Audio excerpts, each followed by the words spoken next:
Welcome back to The Heat as we continue our discussion on migration and the refugee crisis in Europe. Let's go to Laura in Paris. And Laura, you mentioned the rise of the National Front in France earlier on. There's another group, a right-wing group in Germany called Pegida. Have you seen or found that this migration crisis is actually pushing politics in Europe to the far right? I think that there are many factors that are pushing politics to the far right. And I don't know if you can make a cause to consequence kind of analysis of this.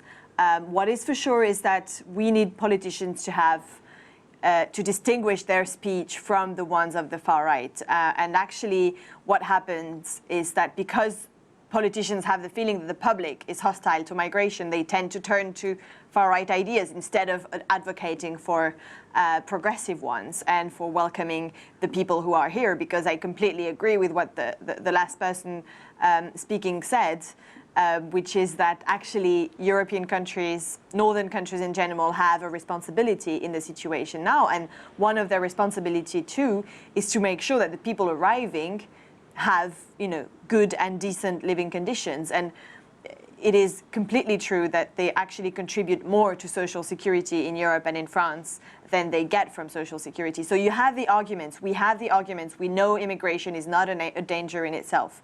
We just have to make sure that these arguments are out there and reach the public.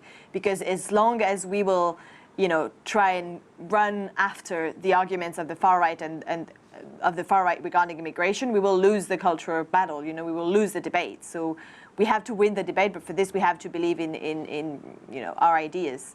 And I have a feeling that sometimes we don't really do it. Zoltan, how big a factor is race and religion among Hungarians? We do of course know that many of the migrants who are arriving in countries like Hungary are arriving from Syria, they're arriving from North Africa, other parts of the Middle East, and they are Muslim. I think at the moment the problem is not so much that Hungarians or Slovaks or Czechs or Poles have much experience with people of Muslim origin. Actually, these countries are relatively homogeneous countries, predominantly Christian, but not very practicing, except for Poland. And I think it's more a fear of the unknown. They don't really know any real Muslims. If they ever go to a Muslim country, it's for holidays in Turkey and elsewhere. And I think for the time being, as long as there are not that many Muslims in these countries, it's more a fear of the unknown than a specific actual experiences. Bidisha, I want to ask you about what Holger mentioned a moment ago, that this migration that we're seeing right now has to be put in some kind of context. It doesn't happen in isolation. A lot of it has to do with the fact that Western countries, the United States, the countries of Western Europe, invaded, bombed a lot of these countries, caused this instability over there. And now we're seeing the results of all that. And for that reason, these countries should take responsibility for the people fleeing this violence.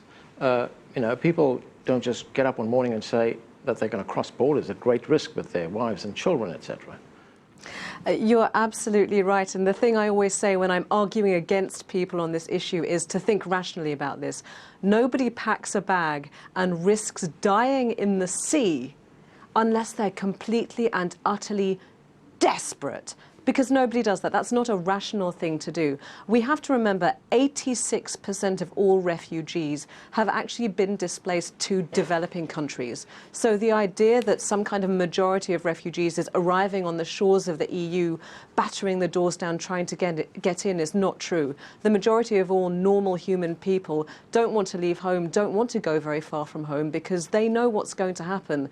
They're going to encounter incredible suspicion and fear, and of course they know what's going to happen politically, which is exactly what we've been talking about throughout all of this, which is that politicians, but not just politicians, also the media and commentators like ourselves, if we were on a different stage of the political spectrum, they want to conflate lots of different and unconnected issues. So they want to talk about ISIS and Islamic radicalization, and they connect that to Islam and Muslim citizens living within their own countries. They connect that to crime. They connect it to homegrown unrest. And all of this gets bundled up together, and the end point for those commentators is to say, you know what? All these brown people have caused all the trouble. Multiculturalism hasn't worked. We should admit that it's some kind of experiment that failed. And so let's just close our doors to everybody who's different. That's what they really want. And to second what everyone's been saying, we have to really resist that very, very deceitful and untrue interpretation of events. Holger, multiculturalism, that's a term that Angela Merkel used. And she said multiculturalism is a grand delusion. That's a quote. She said migrants must do more to assimilate in the countries in which they arrive. What does that mean for the hundreds of thousands of refugees arriving in Germany? Well, it shouldn't mean that they need to give up their identity, their own culture. Basically, it would mean, if you want to put it in a productive way, to integrate them in the German society, to bring them as fast as you can into jobs, because everybody who has a job, who goes to work, who has something to do over the day, doesn't have any kind of bad ideas, or usually at least not. Bring the people out of the gyms. Right now, tens of thousands of refugees are living in sport gyms, in school gyms. That, of course, ignites resistance by the parents of the students who say, my son, my daughter needs to practice over there. Why can't we go there? Because all those refugees are there. So it looks like they are the problem. So the government's job is multiculturalism, just to integrate the people into society on a day-to-day basis in just ordinary, normal life. And I think that would be the overwhelming step of just bringing them into German society as a part of the normal life and away from any kind of diverse discussion. Okay, Bidisha, I'm sorry if I cut you off there. You wanted to say something. I'm sorry if I interrupted. What I was going to say is exactly that I believe in true multiculturalism. So that means that everybody should learn at least 2 languages, and that perhaps they should even learn a third, which is not in their home alphabet, so not in a Roman alphabet, maybe Arabic script, maybe something different. What I know from working with asylum seekers and refugees is that, ironically, they are the ones who usually speak at least 3 languages fluently. Whether or not English is one of them is beside the point, because you know and I know that if you know a couple of languages, that part of your brain is already primed to learn more.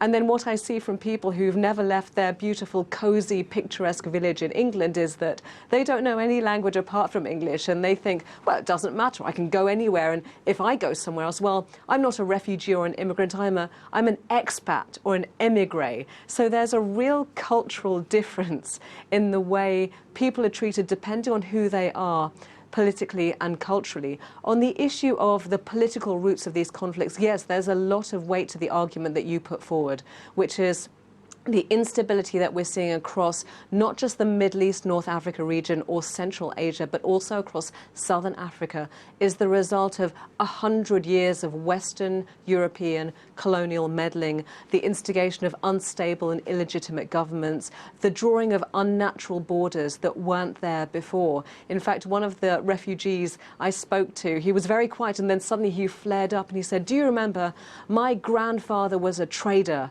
This is before the English and the French came. He traded across Africa. There were no borders. These colonials, they created wars, they created refugees, they bought and sold guns and weaponry. It was astonishing because from this man who had been very humble and quiet beforehand, there was a real political understanding. And I think that the world needs to look at where wars come from, where poverty and inequality and exploitation come from. They don't arise by accident. Laura, let's look at France, and let me get your view there. What does France do to assimilate these newly arrived migrants and refugees? So first of all, I don't know in English, but I know in French assimilation has a very negative connotation, at least according to me, because it comes from a colonial background, you know, and assimilating yourself used to mean completely forgetting about your own culture, about your own religion. And I think this is something we have to put behind us. You know, people have their culture and their language and their religion, and they also have to be able to be proud of that as well as being proud of being French. I think the primary concern is obviously housing. It's a concern that we're trying to answer. In Paris, there's been significant efforts in trying to give asylum seekers a home. Obviously, education for the kids, that is crucial. Because we know that it's the first step into the Republic. You know, in French we say l'école de la République, the school of the Republic. It's where you learn the values of being a French citizen. It's where you learn language as well, and it's crucial. And of course also the question of jobs and how people can learn a language in order to get a job. But just let me just say to you about the debate beforehand that I think that two things are crucial to remember. The first one is that Europe needs to find the means to implement common rules regarding asylum and migration, because if it goes on like this, right. if we have no rules, then the only rule will be borders coming back, will be parties that advocate for national borders to come back, that they will win, because we need to find European rules for a European issue, because we have free movement in Europe and that involves common rules. And the second thing and last word that I want to say is that in Europe, actually, the areas where you have most migrants are also the poorest ones. And of course, you have some tensions in these regions, but you also have a huge solidarity. If you look at Puglia in Italy, in Sicily, if you look at Calais, even in France, and in the regions that in Croatia, you have a huge, tremendous amount of solidarity. And we also have to take ground on this to trust that policies, progressive policies regarding immigration and asylum are possible. We just have to trust that they are.